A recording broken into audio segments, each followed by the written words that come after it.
तो आप सभी को राधे राधे। आज हम सीटेट पेडागोजी के उन्हीं महत्वपूर्ण प्रश्नों को देखेंगे जो कि परीक्षा की दृष्टि से बहुत ही महत्वपूर्ण है। तो स्टार्ट करते हैं। बालक के विकास की दशा कैसी होती है? सिर से पैर की ओर होती है और इसे केंद्र से बाहर की ओर या सामान्य से विशिष्ट की ओर भी कहते हैं। अगला प्रश्न देखेंगे। विश्लेषणात्मक मनोविज्ञान के जनक कौन थे? सिगमंड फ्रायड थे। कौन थे? सिगमंड फ्रायड थे।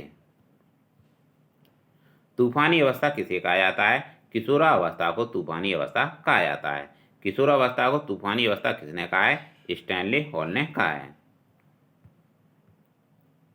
नैतिक विकास का सिद्धांत किसने दिया है? कोलबर्ग ने दिया है। याद रखिएगा, नैतिक विकास का सिद्धांत कोलबर्ग ने दिया है। मूल प्रवृत्ति का सिद्धांत किसने दिया है? मैकडूगल ने दिया है और इन्होंने 14 मूल प्रवृत्तियां बताई हैं। किसी बालक में चिंतन की योग्यता उसके सफल जीवन का मूल आधार है। यह कथन क्रो एंड क्रो का है। चिंतन की दृष्टि से किसी बच्चे में सर्वश्रेष्ठ चिंतन है तो उसे क्या कहेंगे? उसे तार्किक चिंतन कहेंगे। पियाजे के अनुसार किसी बालक में तार्किकता का अभाव किस आयु तक होता है? 7 वर्ष तक की आयु तक होता है। किसी बच्चे के चिंतन में आयु के बढ़ने के साथ साथ किसकी प्रधानता बढ़ती है? तर्क की प्रधानता बढ़ती है। जन्म के बाद किसी बालक में चिंतन का विकास कब प्रारंभ होता है? 2 वर्ष की आयु के बाद प्रारंभ होता है। किसी छात्र का बौद्धिक विकास, शारीरिक विकास तथा संवेगात्मक विकास उसकी विकास की प्रक्रिया का कौन सा कारक है? आंतरिक कारक है।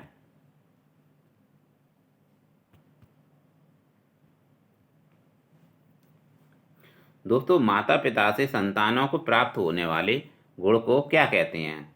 उस गुण को कहते हैं वंशानुक्रम। याद रखिएगा कि माता पिता से संतानों को प्राप्त होने वाले गुणों को वंशानुक्रम कहते हैं। आनुवंशिकता के मूल संवाहक कौन थे?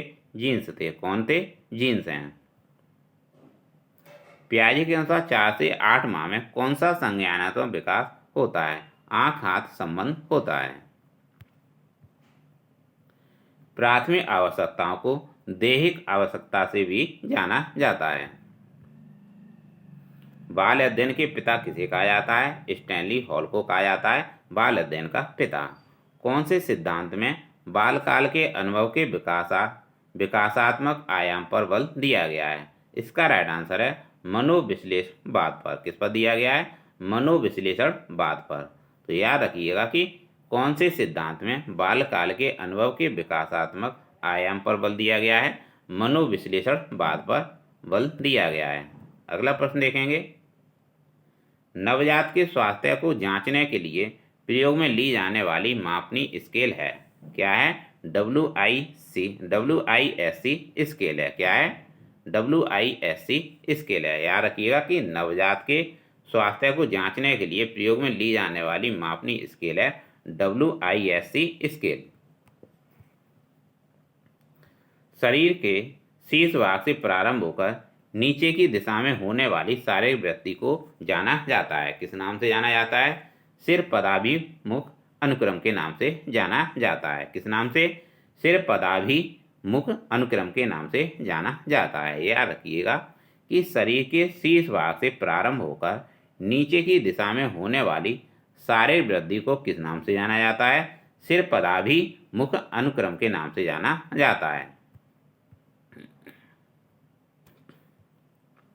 कौन सी विधि उपागम में समान प्रयोज्यों का मापन उनके विकास की विभिन्न अवस्थाओं पर लिया जाता है? इसका राइट आंसर है दीर्घकालीन अध्ययन विधि। तो दोस्तों, यहाँ पर आपसे पूछा गया था कि कौन सी विधि उपागम में समान प्रयोज्यों का मापन उनके विकास की विभिन्न अवस्थाओं पर लिया जाता है? दीर्घकालीन अध्ययन विधि पर लिया जाता है। पियाजे के सिद्धांत के अनुसार कौन सी अवस्था में बच्चों में उस चिंतन का विकास होता है जो अनुत्क्रमणीयता होती है? बताइएगा, इसका राइट आंसर क्या है? प्राक संक्रियात्मक।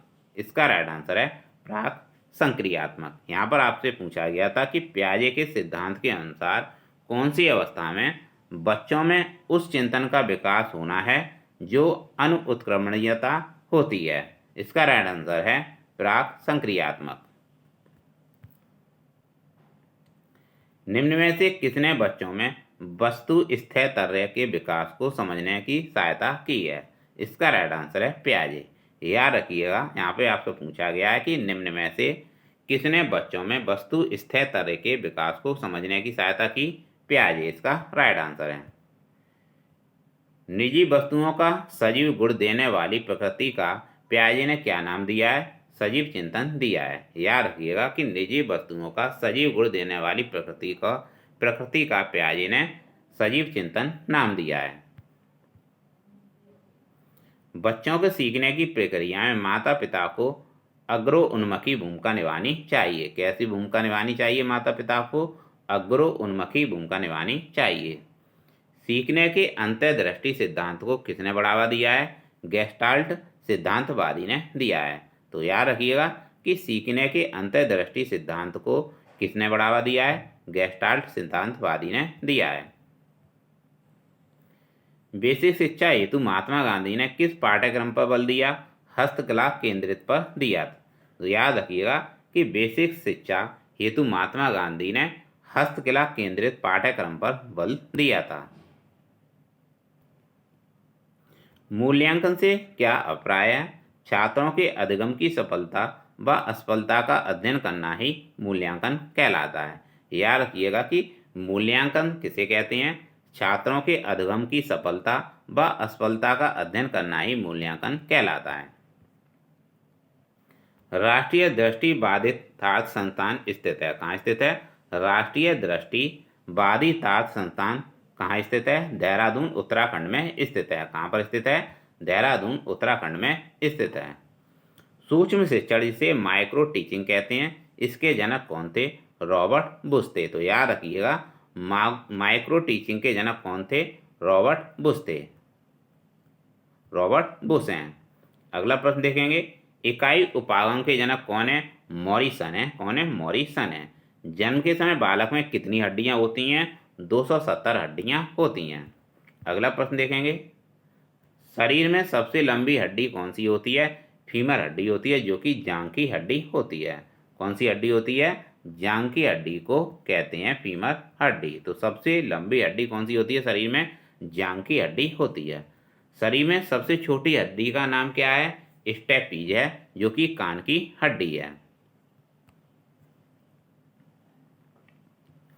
शरीर में सबसे मजबूत हड्डी का नाम क्या है? मैंडिबल है, जो कि जबड़े की हड्डी होती है। याद रखिएगा कि सबसे मजबूत हड्डी जबड़े की हड्डी होती है, जिसे मैंडिबल कहते हैं। मैंडिबल कहते हैं। अगला प्रश्न देखेंगे, जन्म के समय नवजात शिशु की त्वचा का रंग कैसा होता है? हल्का गुलाबी होता है। 15 दिन के बाद त्वचा स्थायी रंग को प्राप्त कर लेती है। नवजात शिशु कितने घंटे सोता है? 18 से 20 घंटे सोता है, किंतु वह हर 2 घंटे में जाकर अपनी मांसपेशियों को घुमाता है। अगला प्रश्न देखेंगे, बालक का विकास 6 वर्ष तक लगभग कितने प्रतिशत हो जाता है? 90% हो जाता है। बालक का विकास 10 वर्ष तक लगभग कितने प्रतिशत हो जाता है? 95% हो जाता है।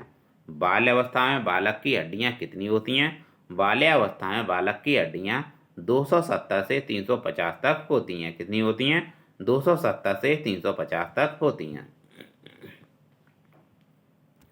निःशुल्क एवं बाल शिक्षा का अधिकार अधिनियम 2009 का विस्तार किस राज्य में नहीं हुआ है? जम्मू कश्मीर में नहीं हुआ है। कहाँ नहीं हुआ है? जम्मू कश्मीर में नहीं हुआ है। तो याद रखिएगा, जम्मू कश्मीर में नहीं हुआ है। शिक्षा का अधिकार 2009 के तहत निजी विद्यालयों को कितने प्रतिशत सीट आरक्षित करना अनिवार्य है? राइट आंसर है 25% सीट करना अनिवार्य है।